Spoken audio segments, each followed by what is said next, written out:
আজকে আছি পার্কে, সেটা হচ্ছে মোহাম্মদ বিন জায়েদ সিটি।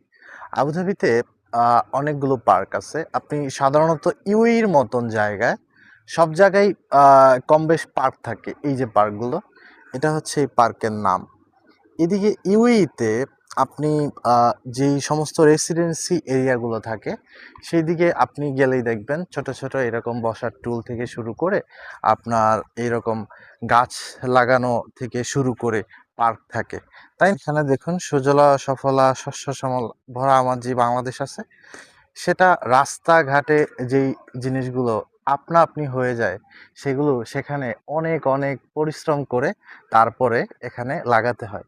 এই ধরুন এই যে যেইগুলো আছে এগুলো কিন্তু আমাদের আহ, দেশে সচরাচর অ্যাভেলেবেল কিন্তু হয়ে যায় এবং কেটে ফেলে কৃষকরা।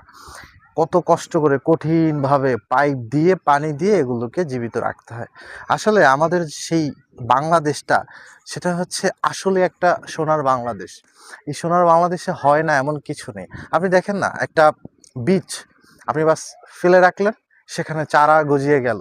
রাস্তার পাশে কত শত আম গাছ, জাম গাছ, কাঁঠাল, লিচু গাছ আছে, যেগুলোর আসলে সঠিক কোনো মালিক নেই।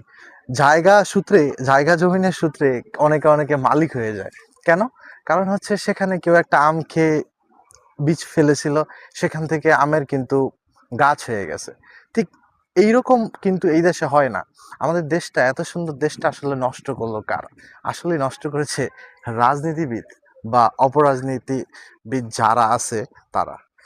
আমি আপনাদেরকে পার্কটা একটু ঘুরে ঘুরে দেখাই। এই স্পটটিতে হচ্ছে বাচ্চারা খেলাধুলা করে, যে বাচ্চাদের আম, খেলাধুলা করার গ্রাউন্ড।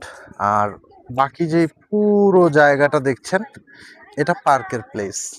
এটা হচ্ছে পার্কের গ্রাউন্ড বলবো না, এটা পার্কের এইখান দিয়ে অনেক আবার ওই যে চাক্কার যে জুতোগুলো আছে না, সেগুলো দিয়েও অনেকে প্র্যাকটিস করে থাকে।